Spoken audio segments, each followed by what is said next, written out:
self-discovery for personal growth is paramount, right? So it takes me back to a story I heard once. So if I was going to be dropped off in the desert in a helicopter and was given just enough water to get back to civilization, and they gave me a map and a compass, and and they left, or they're fixing to go, what's the most important thing I need to know, right? Some people say where the city is. Some people say, well, where north is. Some people say all kinds of things. What I've been taught and what I believe is that the most important thing for me to know before I start moving is, where am I? Where am I at? So that's what I call self-discovery. It's taking an honest look at where I'm at so that I know where I'm going. Because if I'm just a little off over the course of time, it's going to be miles off, miles, and I'm going to miss the mark. So it's being able to be honest with myself so that I can cleanly move towards whatever's next, point B, right? Whatever the next echelon is. So self-discovery can be where, and for me, almost everything comes back to self-worth, almost everything. So I can sabotage money because I don't think I'm worth having it. And so if I can discover what's underneath why I don't think I'm worth having money, I'm going to grow up poor, just like the rest of us, right? And so inside my I ams, I have I'm not worthy of wealth. I'm not worthy. I need to scratch by. And I don't think anybody really sets themselves up for that, but within the programming, it can be there. And so governing my thoughts, why am I thinking that thought, through self-discovery, right? Oh, man, that's a weird thought. I don't make enough money. Okay, well, how do I make more money? Right? So I remember one time I was coaching a lady, and she was an EMT, and she wanted to go to the next level of that job, if you will. And it was, a 30, 40, $50,000 raise. And there wasn't a lot of women doing it, if you will. And it's like, okay, so how do we do that? And she's putting in an application. I'm like, great. So you've got 48 hours to turn the application in. She lost her mind. Well, how am I supposed to do that? Who do I send it to? And I'm like, I don't know. Find out. Who's the director? Oh, that makes sense. So through self-discovery, she realized, because she actually got the job, right? And it was turn in the application, do a great application, turn that in, follow up. Found out that the guy that could take the application, his name was Bob. But it wasn't the steps to do that. It was what's underneath it, which is I'm not worthy, or I'm not smart enough, or I'm not capable, yet I want it. No, I am capable. Okay, so who would I send this to? And so by taking a look at and I think in that it was afterwards, because she went through the motions, she went through the actions, and then got her thinking correct along the way and became worthy of it along the way. Like writing the application, or doing the resume, if you will. Well, I'm overqualified for this job, right? So I call it being Inspector Clouseau, right? Or Inspector Gadget, because it's funny too, right? But taking a look at what's true. What's the honest truth of it, right? Why do I act a certain way? And so if I stay investigating, what is that? What is that? Why do I do that? And like for me, being a dad, right? So me being a dad, never been a dad before, and so I'll do certain things, and I'm shameful of how I reacted to my son, or a situation, or how I spoke to him, or the way I led him, if you will. Male testosterone, or whatever, and I missed the mark. So if I investigated it, it doesn't become I need to be a better dad. I need to be a better dad. Well, do I? Well, if I take the time to self-discover that, the answer is no. I don't. My kid is awesome, and he's improving every day. and he's not like any other kid I've ever met. And when I shift, I need to be a better father to I want to be a better father, it doesn't negate the father that I am. So it's not making things good or bad. It's just discovering what's effective and how to be more potent to get further to where I want or where I want. And if I don't take a look at where I'm at and not beat myself up and, oh, I screwed that up. And I screwed up. Most men operate really well from either anger or fear. So beat up, I can actually motivate myself pretty well at times to produce the outcome that I want. However, it's the investigation, it's the playfulness of, oh, that was silly. Why did I do that? Oh, because that's what I do. Oh, I've got this thing that says that, and I got to be hard on him, or he won't listen, or whatever. And just being questioning of it and not make it good or bad. Just, what is it? How do I move forward? I think through self-discovery is this. People usually have something they're great at and they make up that they're great at it versus having the discipline or diligence or the dedication in that area because they like it or they have enough results in it, and the twisting up of when they first started doing it wasn't that hard, and so they started getting good points in the right cup of, ooh, I'm getting at this, ooh, I'm getting better at this, ooh, I'm getting better at this, ooh, I'm getting better at this, and next thing you know, they're freaking great at it. Anybody can be great at anything. So, I'll use an example. Let's say that I worked out and I was super buff, yet I didn't have a lot of friends. I'm not good at making friends or whatever craziness I would say. So maybe a great coach through discovery would be, well, I can see the bicep on your arm is, you got all three heads, and what do you do to do that? So I'm discovering the excellence that I'm bringing to a separate part of my health. Well, I do this, and then I do that, and then I curl this way, and I do 4 sets of this and 20 reps, and okay, cool. So, are you applying that to making friends? So it takes you 4 different workouts to shape a bicep. When was the last time you called 4 different friends to set up a lunch appointment once a week? When you avoid sugar over here so that I don't get a lot of fat and that it's a real looking shaped bicep because it's not riddled in fat. It's actually, I'm a fit human, and you can see the muscle much better, right? So it's taking one area and going, why am I having such great results over here, and then applying it over here? Most of the time, it's just not translating. Well, I'm doing certain things over here to get the result, and I think I'm good at it, versus, no, I'm bringing a lot of dedication to it. I'm bringing a lot of diligence to it because I've figured out I like it. Okay, well, cool. So great. So whatever those things are, translated over here, and it could be money. So if I'm doing 4 different workouts for my shoulders, am I making 10 different phone calls a day to attract money to myself?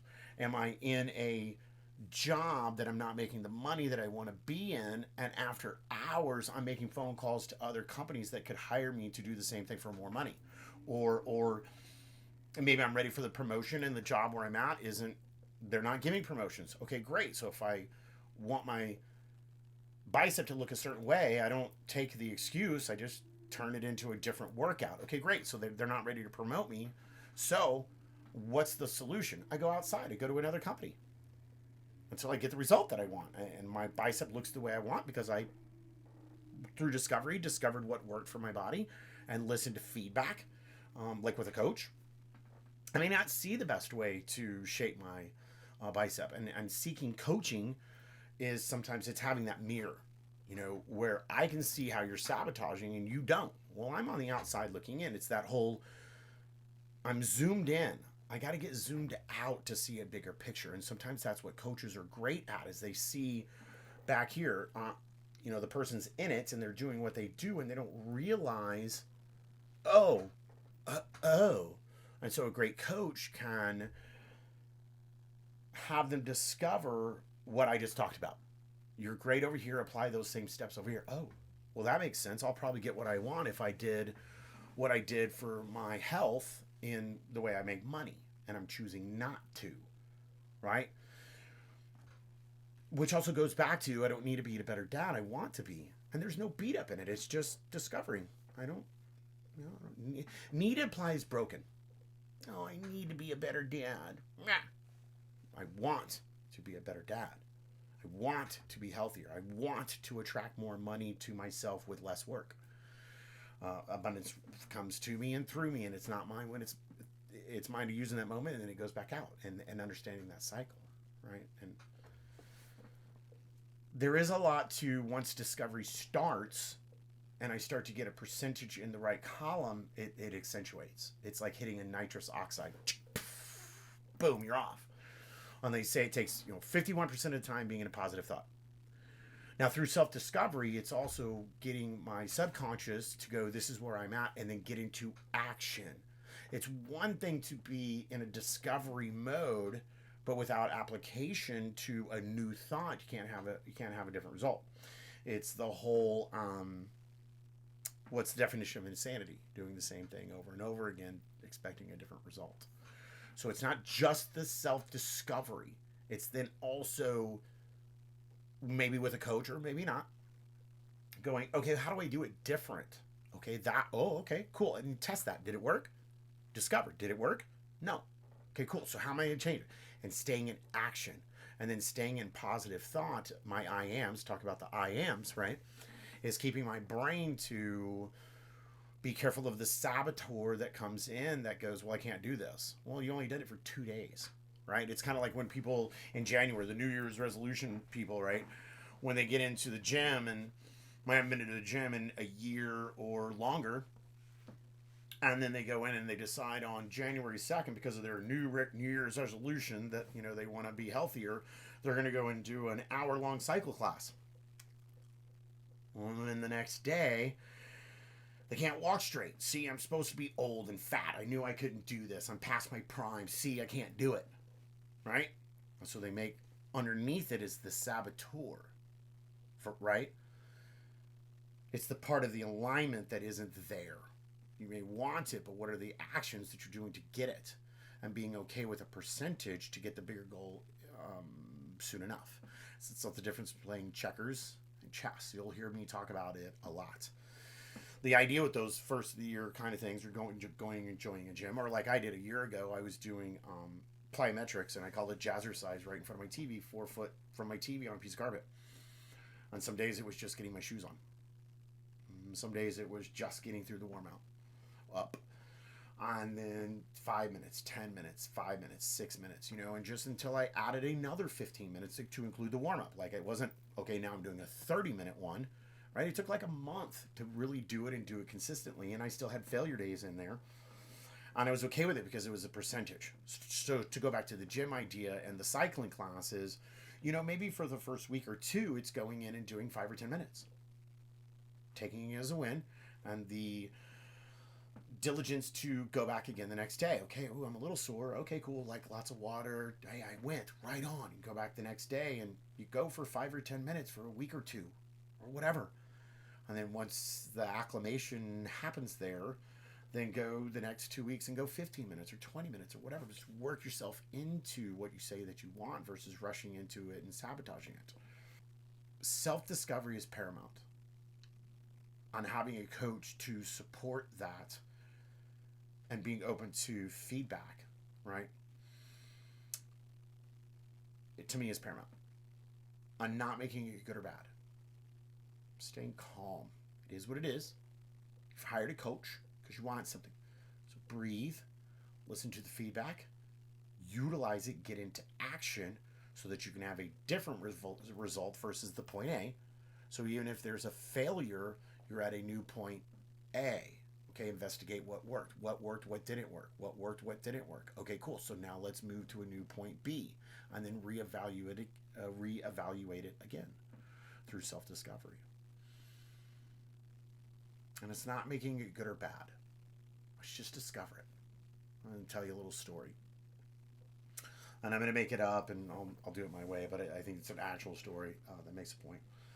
So it was like somewhere back in the 1800s in Japan, and there was an older man that had, a 20-year-old son, if you will, and a horse. And one day the horse took off.